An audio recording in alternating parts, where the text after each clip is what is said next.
What's up, friends? Happy Vlogmas Day, whatever. Because I don't know how many videos I've posted at this point, but just happy Vlogmas. First of all, have you seen my Ted Lasso sweatshirt? Because every time I wear it, I'm going to ask you if you've seen it. It does say Kent on the back. Secondly, yes, we are over a week into December, and I am just now talking about my December TBR because, quite frankly, it's all over the place. Like, it's everywhere. It's a combo of like wanting to mood read, to wanting to be in the midst of the season, to wanting to get my crochet projects done, to limiting myself to audiobooks, but I also am in this mood to physically read, and knowing that like I don't have the time to physically read is driving me crazy. So we're gonna backtrack to the beginning of December when I actually knew that this next set of books was on my TBR. I've since finished it, but we're gonna pretend like I haven't.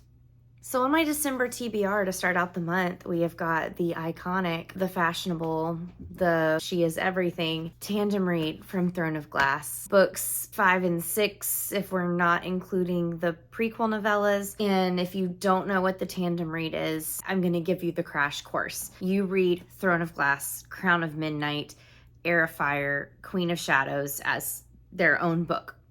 But then in Queen of Shadows, something happens that makes some characters go this way, and some characters go this way. And so the two books were written to take place at the same time, but in one book, we're only focusing on the group of characters that went this way, and then in this book, we're only focusing on the characters that went this way. They were published at two separate times, so if you were reading them as they were coming out, you read one book and were left going, what the heck is happening to these guys over here? And then there's also cliffhangers, and like I cannot imagine reading them and then waiting for the next book and then waiting for the finale. So a fan out there in the Sarah J. Maas universe created this epic tandem read that connects these two books so that you are bouncing back and forth in the timeline and you are reading things that are happening consecutively in the timeline. So you're gonna see I've got all these beautiful tabs in my book, and so you start, I don't remember which book you start with. Let's just say you start with Empire of Storms. So you would read until you hit the first tab. And when you get to the first tab, that's your clue to put this one down and pick up this one and read to the first tab. And you just keep switching back and forth. And I promise it adds so much to the reading experience. You're not left wondering where characters are for too long of a stretch. And this series, you're probably sick of me talking about it, but my heart lives in this world. Like, forget this world. My heart is here forever and ever and always. So this December TBR, I have since finished it as of yesterday, and it's going to take a long time for me to emotionally recover. But that also brings me to another book that is on my December TBR. Y'all know I'm a teacher, so currently we are wrapping up the end of the first semester of math in middle school. And boy, howdy, has it been a year. But I get out for Christmas break on, are y'all ready for this? I get out for Christmas break on the 22nd of December. That's right, I get out on a Friday, have the 23rd and 24th, and then it's Christmas. So the forefront of my Christmas break is very short. And so that just is what it is. You know, I can't do much about that. But over Christmas break, I want to read the epic finale to this series, which is Kingdom of Ash, a very, very long 900+ page book. And as of right now, I don't have the physical copy. I've been buying them as I need them, but I do have it on audio thanks to a friend, and I will be listening to that while I physically read, because having that 2-week-long break in December and January is going to allot me the time I need to get through 900 pages. Of course, I definitely feel like I can do that, as these two books together were far over 900 pages, but I'm very excited / nervous / scared / hopeful / all the feelings I could possibly be feeling to finish Throne of Glass, because somehow I've not been spoiled for the ending. I have theories and predictions, and all of them lead to my heart being torn into a million pieces but I'm so excited to finish the series nonetheless. Speaking of Christmas, I have not gone out and gone crazy buying Christmas books this year because last year when I did that, I was sorely disappointed by the books that I read. But I did download a couple of KU books, including this first one right here.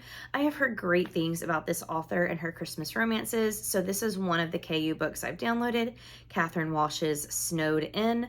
I don't know much about these books other than they were on KU and they're Christmassy, and I've heard the author's name before, but I'm pretty sure we've got two people who get snowed in, and therefore there's some forced proximity and falling in love in the cold.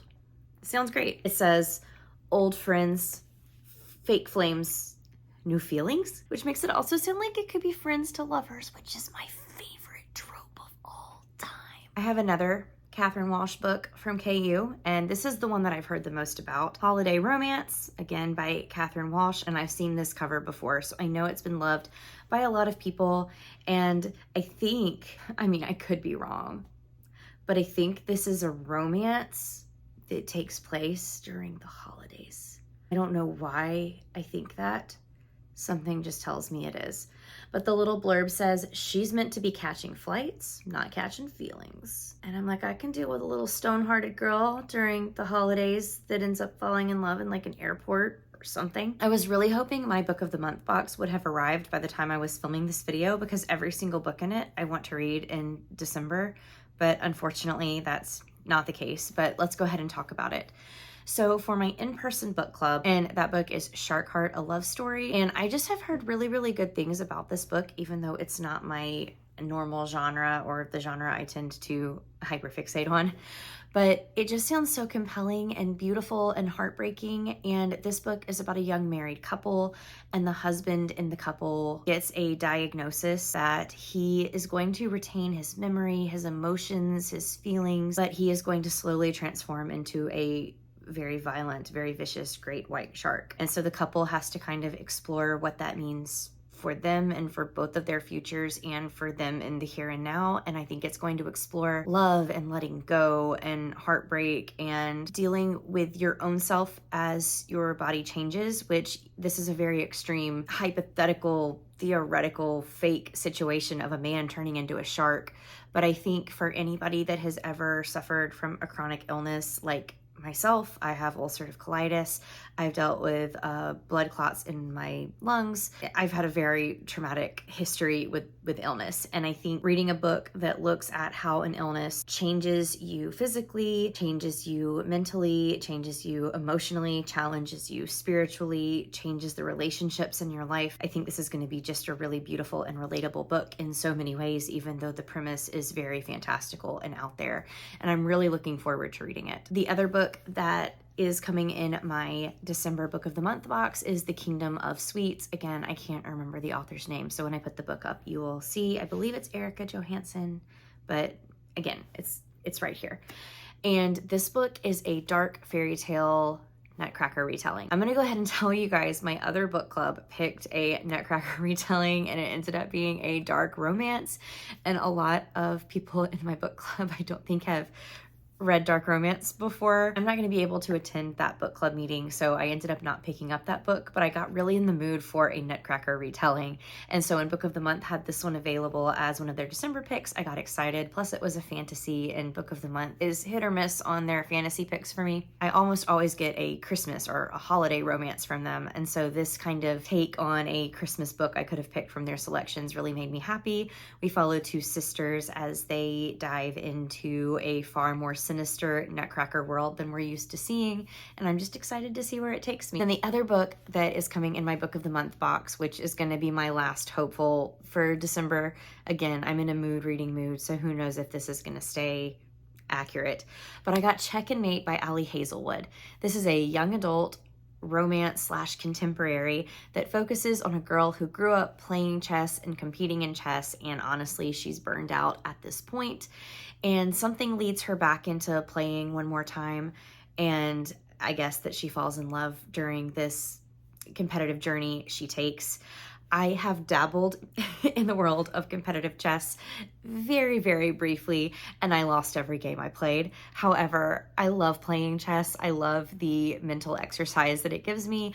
I love Ali Hazelwood's novels, and so combining Ali Hazelwood, YA, so it might be a little bit more wholesome, and chess all together in one book, plus an adorable cover, just do things to make my heart sing. If you watched all the way to the end of this video today, why don't you leave me the little earphone emoji, since I have to do lots of audiobook listening as the month goes on. And I hope you guys have a great day, that you're having a very Merry Christmas season, and I look forward to talking with you in the next video soon.